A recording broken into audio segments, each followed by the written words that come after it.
শ্ৰেণীকোঠাৰ প্ৰতিবাদত নামিল ছাত্ৰ ছাত্ৰী।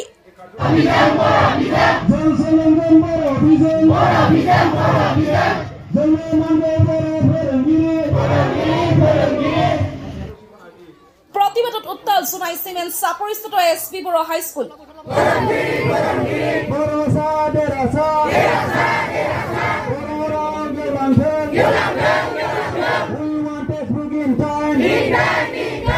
জোনাই সমষ্টিলা চিমেণ্ট চাপৰিত ইউবিপিৰ উদ্যোগত বিভিন্ন বড়ো জাতীয় সংগঠনৰ সহযোগত আৰু ছাত্ৰ ছাত্ৰীৰ মাজত তীব্ৰ প্ৰতিবাদী কাৰ্যসূচী ৰূপায়ণ কৰে। উল্লেখযোগ্য যে এছপি বড়ো উচ্চতৰ মাধ্যমিক বিদ্যালয়ত ৬ষ্ঠ শ্ৰেণীৰ ছাত্ৰ দ্বাদশ শ্ৰেণীলৈ বৰ্তমান ৬১৪ গৰাকী ছাত্ৰ ছাত্ৰী থকাৰ বিপৰীতে মাত্ৰ ৮ গৰাকী শিক্ষকে বহু বছৰ ধৰি শিক্ষা প্ৰদান কৰি অহা যথেষ্ট সমস্যাৰ সন্মুখীন হৈছে শিক্ষাৰ্থীসকলৰ মাজত। তাৰোপৰি বিদ্যালয়খনত বিগত প্ৰায় 10 বছৰে খালী হৈ আছে মুঠ ১৪টাকৈ শিক্ষকৰ পদ, কিন্তু অসম চৰকাৰৰ শিক্ষা বিভাগক বাৰে বাৰে বিদ্যালয়খনত পৰ্যাপ্ত শিক্ষকৰ পদ নিযুক্তি দিবলৈ দাবী কৰাৰ পাছতো চৰকাৰে কোনো ধৰণৰ ব্যৱস্থা গ্ৰহণ নকৰা ছাত্ৰ ছাত্ৰীৰ লগতে বিভিন্ন বড়ো জাতীয় সংগঠনে ৰূপায়ণ কৰে এই প্ৰতিবাদ। ইফালে বিদ্যালয়খনৰ ছাত্ৰ ছাত্ৰীৰ শ্ৰেণীৰ পাঠদান আজি প্ৰায় ৫ মাহ অকলি যোৱাৰ পাছতো ছাত্ৰ ছাত্ৰীৰ মাজত চৰকাৰে আজি পৰ্যন্ত পাঠ্যপুথি যোগান নধৰাৰ গুৰুতৰ অভিযোগ তুলিছে প্ৰতিবাদকাৰী ছাত্ৰ ছাত্ৰীৰ লগতে দল সংগঠনসমূহে। গতিকে অতি শীঘ্ৰে বিদ্যালয়খনত বিশেষ শিক্ষকৰ নিযুক্তিৰ লগতে ছাত্ৰ ছাত্ৰীৰ মাজত পাঠ্যপুথি যোগান ধৰিবলৈ অসম চৰকাৰে শিক্ষামন্ত্ৰীলৈ এখন স্মাৰক পত্ৰ প্ৰেৰণ কৰে। যি S B Bodo higher secondary school, এই স্কুলৰ আমাৰ যিসকল ছাত্ৰ ছাত্ৰীসকলে ক্লাছ বৰ্জন কৰি যি আজি ধৰ্ণা কাৰ্যসূচী লৈছে, এই কাৰ্যসূচীত আমাৰ বড়ো জাতীয় সংগঠনৰ দল সংগঠনৰ নেতৃবৃন্দ ইয়াত অংশগ্ৰহণ কৰিছে। বিষয় এটাই আছে আমাৰ যে আমাৰ এই কাৰ্যসূচীত যে আমাৰ এডুকেশ্যন যি ছেক্টৰ, এই এডুকেশ্যন যি ছেক্টৰত যে আমাৰ বড়ো মাধ্যমৰ যিবিলাক স্কুল আছে, যে বড়ো মাধ্যমৰ স্কুলবিলাকত যিহেতু বড়ো আননয়িং টিচাৰ যিহেতু সোমাইছে, তেওঁলোকক আঁতৰাই পেলাই যে আমাৰ বড়ো নয়িং টিচাৰ আমাৰ যিবিলাক বড়ো মাধ্যমৰ আছে তেওঁলোকক বঢ়াই দিব লাগে, নিযুক্তি দিব লাগে।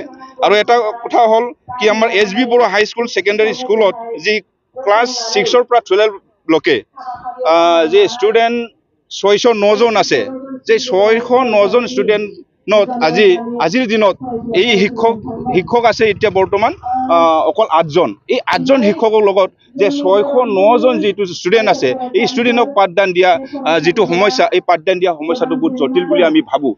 গতিকে আমি শিক্ষামন্ত্ৰী ডাঙৰীয়াক অনুৰোধ কৰিছোঁ আৰু এওঁক আমি জনাব বিচাৰিছোঁ, বাৰে বাৰে চৰকাৰে কৈছে যে গুণগত শিক্ষাৰ যি এওঁলোকে কৈ আছে, শিক্ষামন্ত্ৰী ডাঙৰীয়া কৈছে গুণগত শিক্ষা দিবৰ কাৰণে যে যেনেকৈ শিক্ষক লাগে সেইখিনি শিক্ষকটো যাতে নিযুক্তি দি পেলাই যে আমাৰ ল'ৰা ছোৱালী আছে, এই ল'ৰা ছোৱালীক যাতে ভাল পদত আনিব পাৰে, আমি সেই কথাটো অনুৰোধ জনাম। আৰু আমাৰ সমস্যাবিলাক হৈছে আমাৰ বড়ো মিডিয়াম স্কুলসমূহত, বিশেষকৈ আমাৰ চিমেণ্ট চাপৰিত SP Boro senior secondary school, এই স্কুলখনত মানে বড়ো টিচাৰৰ বহুত অভাৱ হৈছে।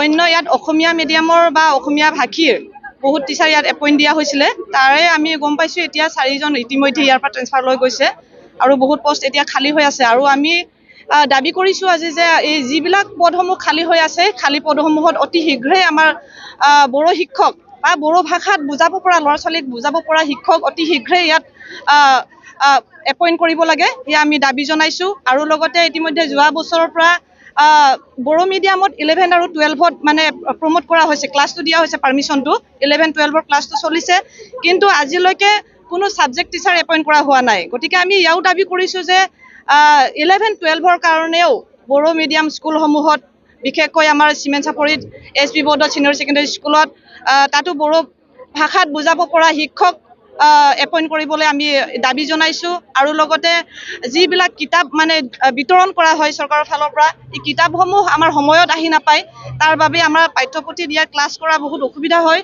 আৰু সেয়া আমি দাবী জনাইছোঁ যে কিতাপসমূহ মানে সময়মতে বিতৰণ কৰিব লাগে, আহি পাব লাগে, সেয়া আমাৰ দাবী। আৰু আমি বড়ো জাতীয় সংগঠনসমূহৰ হৈ আমি দাবী জনাইছোঁ যে যিবিলাক সমস্যা আৰু ইয়াৰ লগতে সৰু সৰু বহুত সমস্যা আছে, এই সমস্যাসমূহ অতি শীঘ্ৰে পূৰণ কৰিব লাগে। আৰু যদি পূৰণ কৰা নহয় আৰু আমাৰ ভৱিষ্যতে আমি আৰু এনেকুৱা আমাৰ আজি ছাত্ৰ ছাত্ৰীসকল আজি ক্লাছ বাতিল কৰি ইয়াত মানে ওলাবলগীয়া হৈছে শিক্ষক মানে নিযুক্তিৰ কাৰণে দাবী কৰিবলৈ, ভৱিষ্যতেও এনেকুৱা আমি পৰিস্থিতি আমি দেখা পাম।